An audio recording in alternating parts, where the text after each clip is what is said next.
For 7 years, Maya Thompson saved lives in this hospital. For 30 seconds, Officer Hawkins destroyed her dignity on its floor. She whispered, "Dad, help me," into the marble, not knowing her adoptive father, Federal Judge Michael Harrison, was walking through those doors to surprise her with lunch.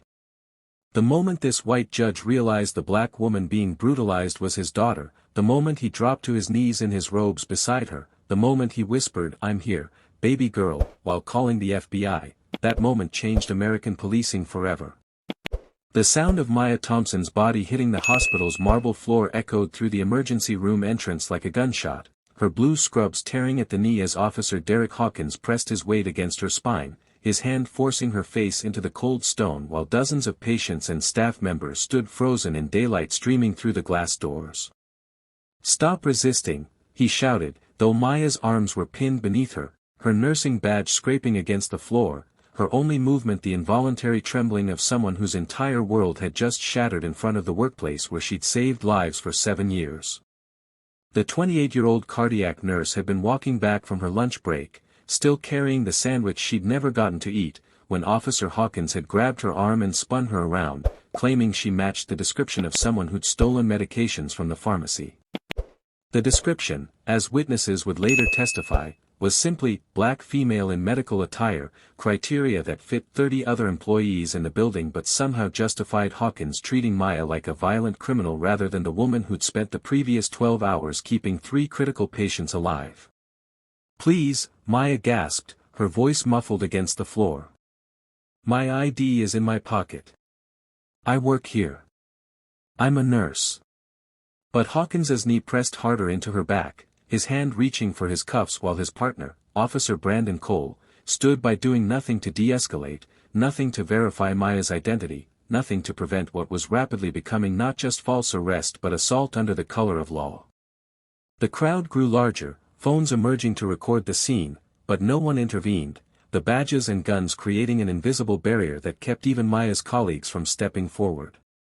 Dr. Patricia Chen, who'd worked with Maya for 5 years, would later say she'd never felt such shame as in that moment, watching her friend and colleague brutalized while she stood paralyzed by fear of becoming the next target. If you've ever witnessed injustice and felt the crushing weight of powerlessness, if you've ever seen authority corrupted into cruelty, this story will remind you that sometimes justice arrives in the most unexpected forms, carried by bonds that transcend blood and prejudice alike. Take a moment to subscribe to Acts of Depth, where we share stories that illuminate both the darkness of abuse and the light of those who stand against it. The story of Maya Thompson and her brother began 23 years earlier in a Chicago courthouse where family court judge Michael Harrison was finalizing his divorce, his world collapsing as his ex-wife received full custody of their biological children. That same day, in the same building, 5-year-old Maya was sitting on a bench outside Child Protective Services, her third foster placement having failed, her file marked, "difficult to place," simply because she was a black girl in a system that valued white infants above all else. Michael had been walking past, heading to his car to drive home to an empty house, when he saw Maya reading a medical textbook someone had left behind, sounding out words like cardiovascular and pulmonary with the determination of someone who refused to let complexity defeat her. He'd stopped, asked if she understood what she was reading, and she'd looked up with eyes that held too much wisdom for her age and said, "Not yet, but I will." The adoption had shocked everyone, a white judge, grieving his own lost family, choosing to raise a black daughter as a single father. Michael's family had questioned it, society had judged it, but Maya had simply taken his hand that first day and said, "Are you going to be my daddy now?" And Michael, who thought his capacity for love had been exhausted by divorce and loss, had discovered that sometimes families are formed not by blood or convention but by the simple recognition of two souls who needed each other. They'd faced everything together, the stares when he'd attended her school events, the assumptions that he was her employer rather than her father, the careful conversations about race and privilege that Michael had to educate himself to navigate. When Maya had come home at age 10 crying because someone said she didn't belong in their neighborhood, Michael had held her and said, "You belong wherever you choose to stand, and I'll stand with you." He'd put her through nursing school, watched her graduate summa cum laude, been there when she'd saved her first life and when she'd lost her first patient. When Michael had been appointed as a federal judge 5 years ago, Maya had been his proudest supporter, sitting in the front row as he took his oath, wearing the same blue dress she'd worn to her nursing pinning ceremony, a symbol of their parallel dedications to serving others. But Officer Hawkins knew none of this as he ground Maya's face into the hospital floor. He didn't know that the woman he was brutalizing had spent the previous night performing CPR for 40 minutes straight, refusing to give up on a teenager who'd overdosed, bringing him back when everyone else had written him off. He didn't know she'd received the Florence Nightingale Award for Excellence in Nursing. He didn't know she'd donated her entire bonus last year to fund medical supplies for underserved communities. All Hawkins saw was a black woman who'd had the audacity to question why he was stopping her, who'd asked for his badge number when he'd grabbed her arm, who'd insisted on her rights when he'd decided her skin color made her suspicious. His response had been swift and violent, a takedown technique designed for armed suspects, applied to a nurse whose most dangerous weapon was a stethoscope. The emergency room's automatic doors whooshed open just as Officer Hawkins was reaching for his handcuffs, and through them walked a figure whose presence immediately shifted the energy of the entire space. Judge Michael Harrison, still wearing his judicial robes from the federal courthouse 6 blocks away, had been coming to surprise Maya with lunch, their weekly tradition for the past 3 years. His expression transformed from paternal warmth to horror as he recognized the blue scrubs, the familiar dark hair pressed against marble, the small birthmark on the back of the neck he'd kissed goodnight for 23 years. Maya. The word tore from Michael's throat as he rushed forward, his robes billowing behind him like wings of justice itself. Officer Hawkins looked up, saw the federal judge's robes, saw the fury in the man's eyes, but didn't make the connection that would have saved his career. Instead, he made the fatal error of assuming his authority superseded everyone else's. "Sir, step back. This is a police matter," Hawkins said, his hand moving to his weapon in what he'd later claim was a reflexive action but what witnesses described as clear intimidation. "This woman is under arrest for pharmaceutical theft." Michael's voice, trained by years of maintaining composure in courtrooms where lives hung in the balance, came out steady but with an undertone that made everyone in earshot step back. "Officer, that woman is my daughter. She's a cardiac nurse at this hospital. And you are currently committing assault under Title 18, Section 242 of the Federal Code." The words, "my daughter," rippled through the crowd like electricity. People who'd been recording suddenly steadied their phones, understanding they were witnessing something unprecedented. Officer Cole, Hawkins's partner, had the presence of mind to recognize a federal judge's robes and began backing away, but Hawkins, drunk on his own authority, doubled down on his mistake. "I don't care who you are," Hawkins said, his knee still pressed into Maya's back.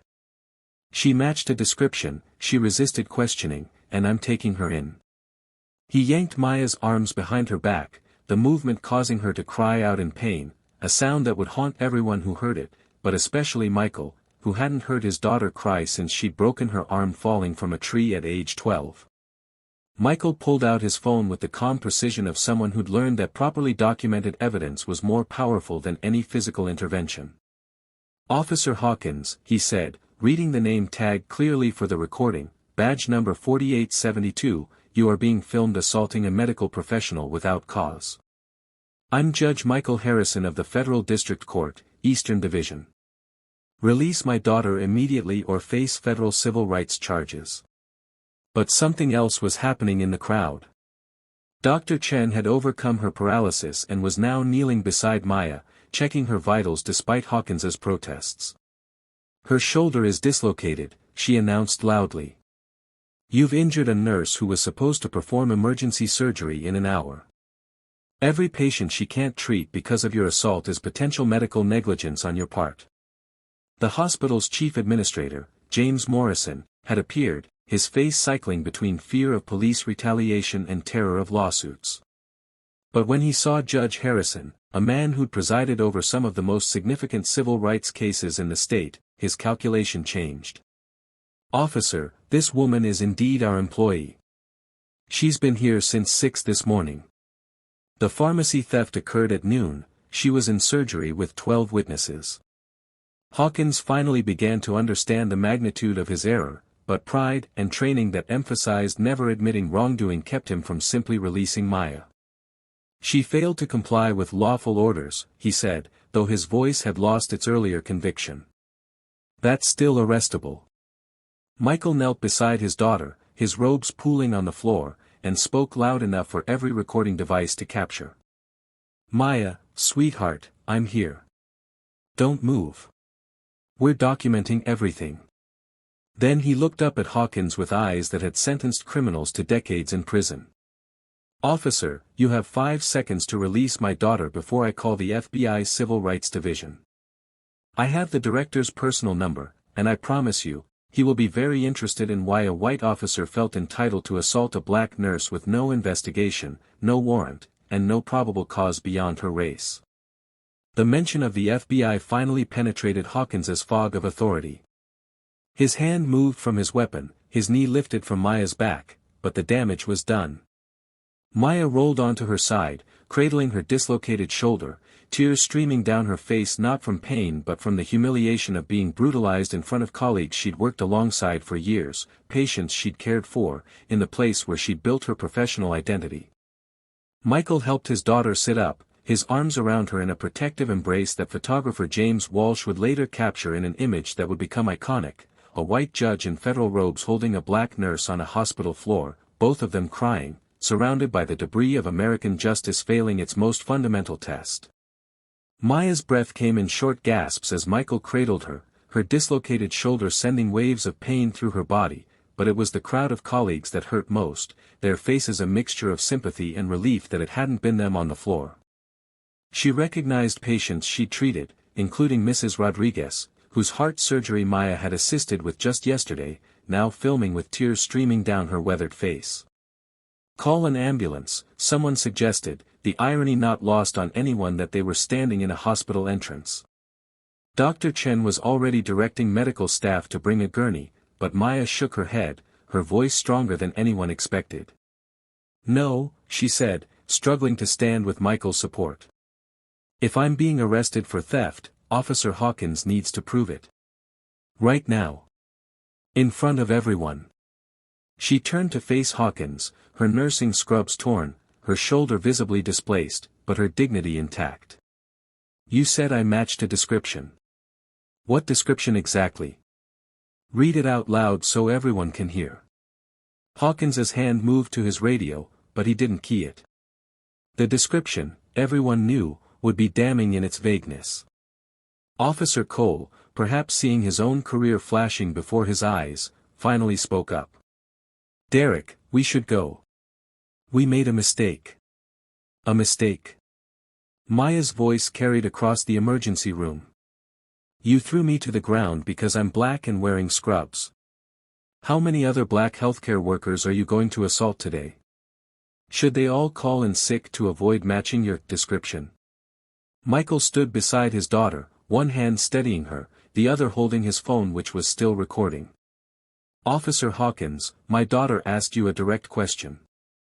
What was the description you were acting on? Hawkins's face had gone pale, sweat beading on his forehead despite the hospital's air conditioning. We received a report of someone in medical attire. Be specific, Michael interrupted, his judge's voice cutting through attempted evasion. Height. Weight.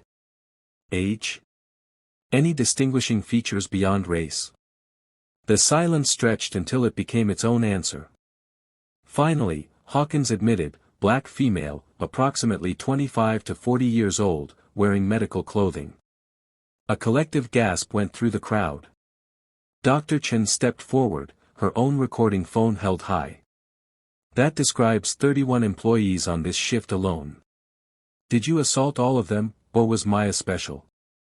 The question hung in the air when the hospital's security chief, Marcus Williams, a black man who'd worked there for 15 years, approached with an iPad. Judge Harrison, Miss Thompson, I have something you need to see. He turned the screen toward them, showing security footage from 40 minutes earlier. This is the actual pharmacy theft. On the screen, clear as day, was a white male in janitor's clothing, stuffing medications into a backpack. The timestamp showed 12:03 p.m., when Maya had been elbow-deep in a patient's chest cavity, literally holding a human heart in her hands. The thief looked nothing like Maya, shared no characteristics with her except being in the same building. "I sent this to the police department 20 minutes ago," Marcus said, his voice carefully controlled. Before Officer Hawkins arrived. Before he grabbed Ms. Thompson. The real suspect was already in custody at the precinct when this assault occurred. The revelation rippled through the crowd like wildfire. Hawkins had known, or should have known, that the suspect was already caught. His attack on Maya had been either grotesque negligence or something worse, a deliberate act of racial profiling wrapped in the thinnest veneer of law enforcement. Michael's expression transformed from protective father to federal judge processing evidence of civil rights violations. "Mr. Williams, please send that footage to my clerk immediately." "Officer Hawkins, Officer Cole, I strongly suggest you contact your union representatives and personal attorneys. What happened here today isn't just assault, it's a federal crime under color of law." Maya swayed on her feet, the adrenaline beginning to fade, replaced by shock and pain. But before she could fall, arms caught her, not just Michael's, but Dr. Chen's, Marcus Williams's, and suddenly a dozen colleagues who'd been frozen in fear minutes before. They formed a protective circle around her, their earlier paralysis transformed into solidarity. "We saw everything," said Janet Palmer, a senior nurse who'd worked at the hospital for 20 years. "We all saw it, and we all recorded it." She looked directly at Hawkins. "You assaulted one of the best nurses this hospital has ever had. Maya has saved more lives than you'll ever know. Last month, she stayed 16 hours past her shift to keep a child alive during a transplant. She trains new nurses for free on weekends. She's everything you'll never be, a real protector."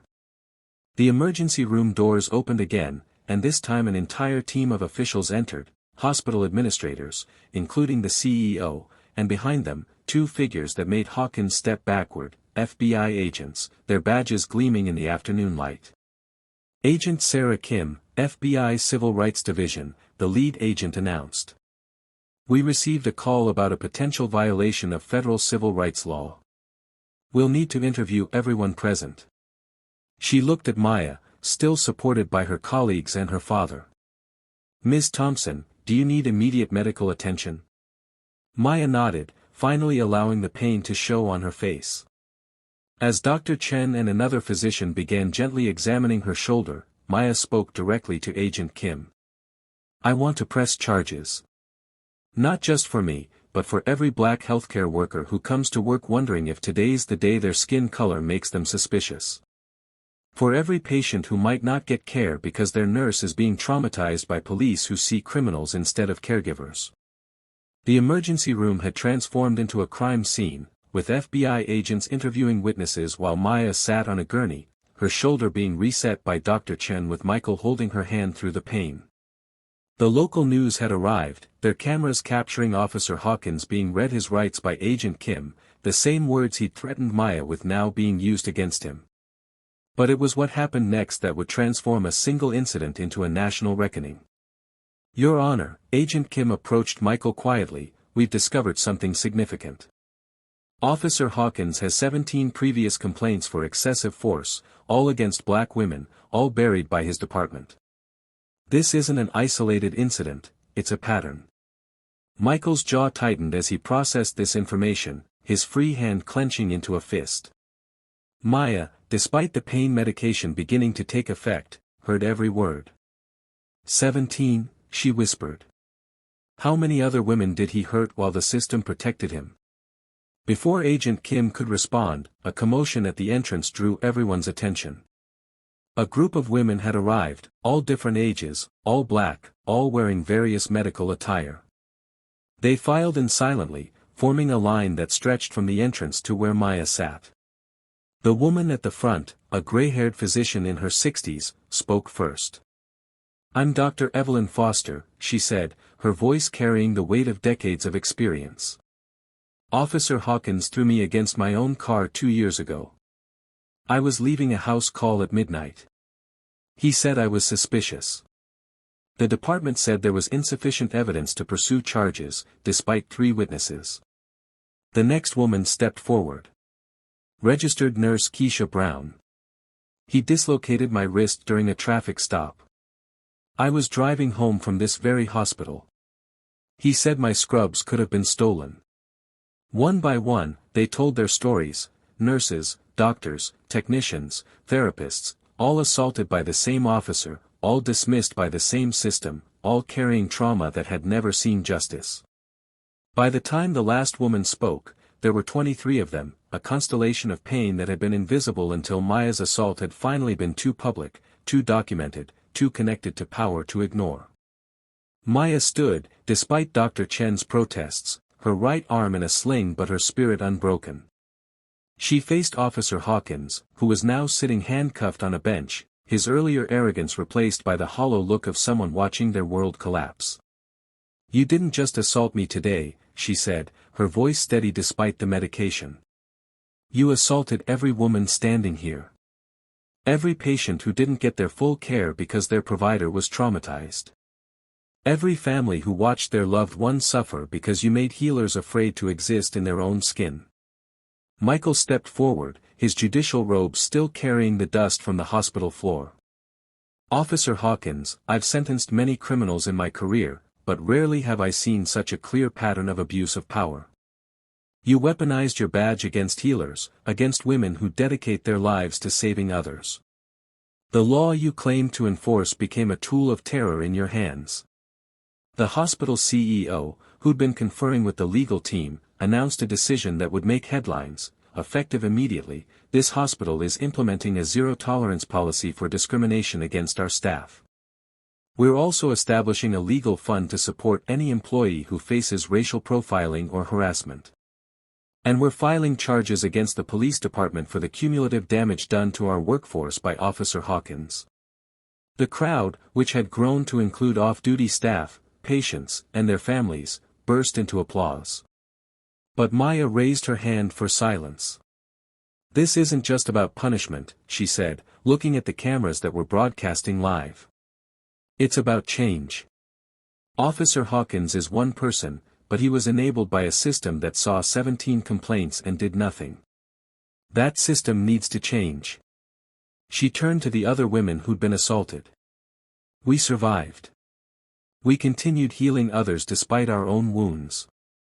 But we shouldn't have had to be so strong. We shouldn't have had to endure assault as the price of serving our communities while black." Her voice broke slightly, and Michael's arm went around her shoulders.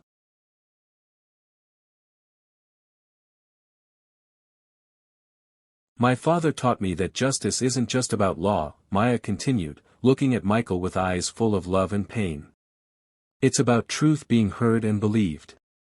Today, finally, we were heard. But there are thousands of women whose stories still remain silent, whose assaults were never filmed, whose fathers weren't federal judges.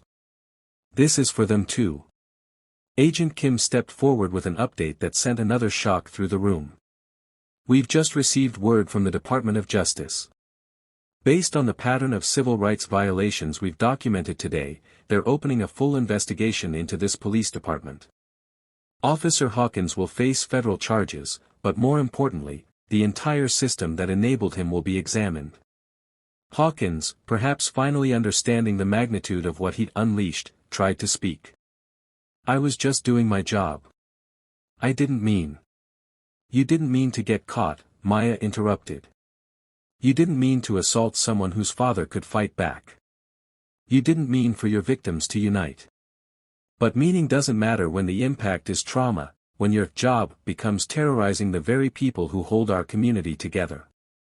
The afternoon sun cast long shadows through the hospital windows as the FBI agents finished their interviews and the crowd began to disperse, but Maya remained on the gurney, surrounded by the 23 women who'd shared her trauma. Michael stood protective watch, his judicial robes now removed, revealing the father beneath the office, a man whose worst nightmare had played out in front of him but whose daughter had transformed victimization into victory. "There's something else," Agent Kim said, returning with a tablet showing a federal database. "Officer Hawkins's pattern extends beyond this city. He transferred here from Baltimore after similar complaints, and before that, Philadelphia. 3 cities, 41 documented incidents, all against black women in medical or caregiving professions. He specifically targeted healers. The revelation sent a chill through the room.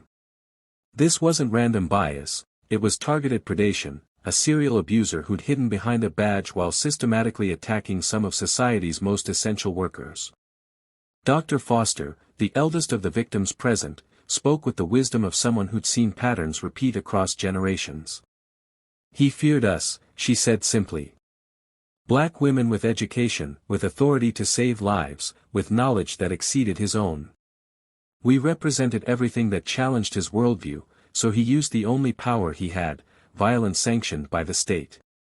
Maya stood again, steadier now, and walked to where Hawkins sat. The officers guarding him tensed, but she raised her good hand peacefully.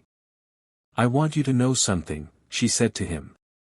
Tomorrow, I'll be back at work, saving lives.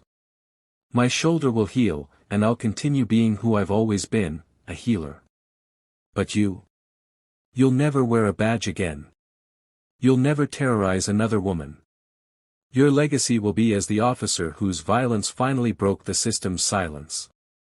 Hawkins looked up at her, and for the first time, something like understanding crossed his face, not remorse, perhaps, but recognition that he'd finally met consequences he couldn't escape. I'm sorry, he said, the words hollow but necessary. Apologize to them, Maya said, gesturing to the line of women. Look each one in the eye and apologize for what you stole from them, their sense of safety, their dignity, their right to exist without fear. What followed was extraordinary. Hawkins, prodded by federal agents and perhaps by some vestige of humanity, faced each woman he'd assaulted. Some accepted his apology with grace, others with silence, and several refused to acknowledge him at all. But the power had shifted, he was the one seeking something from them now, not the other way around. Michael watched this unfold with the complex emotions of a father who'd raised a black daughter in America while inhabiting his own privilege as a white man. He'd tried to prepare Maya for racism, had thought his position could protect her, but realized now that she'd protected herself through her own strength and the solidarity of others who'd shared her experience. Maya, he said softly, when the apologies were done and Hawkins was being led away, I'm so sorry I wasn't here sooner. I'm sorry that my being a judge is what it took for justice to arrive. Maya turned to her father, tears flowing freely now that the adrenaline had faded. Dad, you've been here my whole life. You chose me when no one else would. You stood between me and a world that often didn't want me to succeed. Today wasn't about your title, it was about you being my father, showing up like you always have. The moment was captured by photographers but also by something deeper, the recognition that family could transcend race, that love could bridge differences, that a white judge and a black nurse could be father and daughter in the truest sense, bound not by blood but by choice and decades of showing up for each other. Dr. Chen approached with discharge papers and a surprise. Maya, the entire cardiac unit has signed this. She handed over a card that opened into a banner, covered with messages from colleagues. The central message read, to our hero, not for being assaulted, but for standing up afterward. For speaking truth. For representing all of us.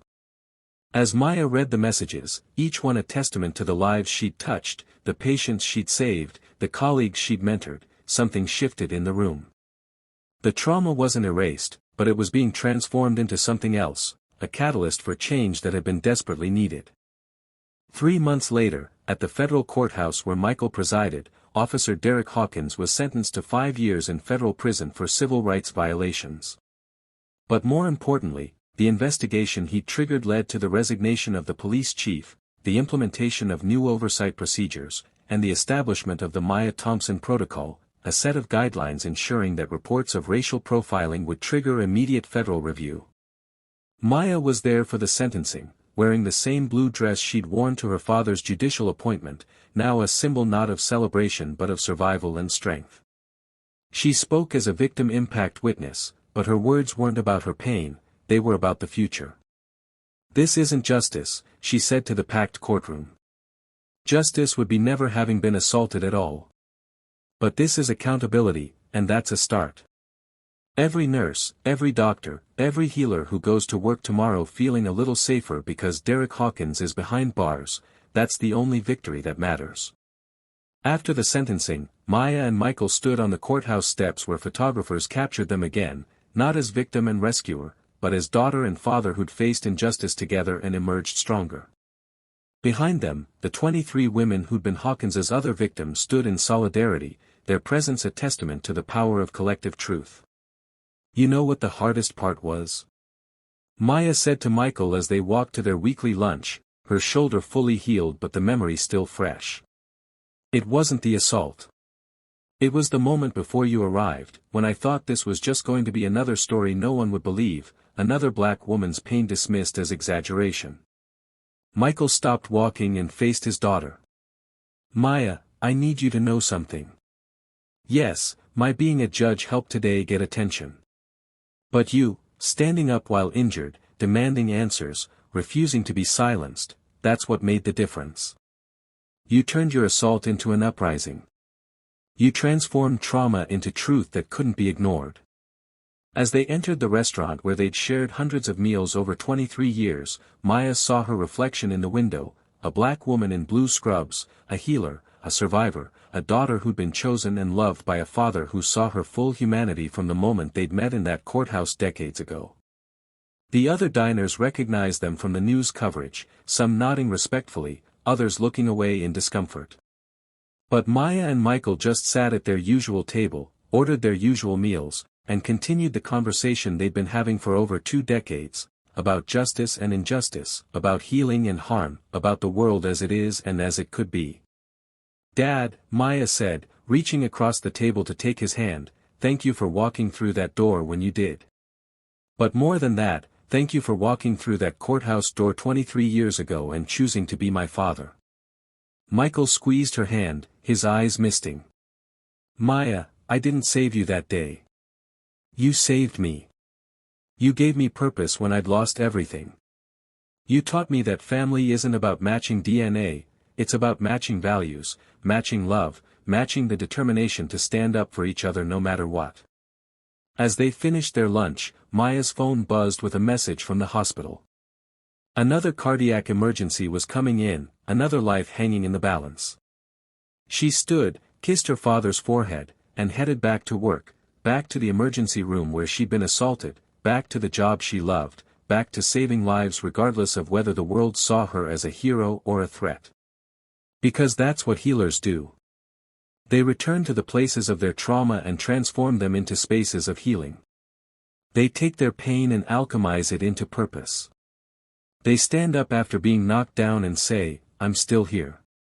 I'm still helping. I'm still human. The story of Maya Thompson and Officer Derek Hawkins would be studied in police academies and nursing schools, in law classes and ethics seminars. But for Maya, it would always be simpler than the case studies made it seem.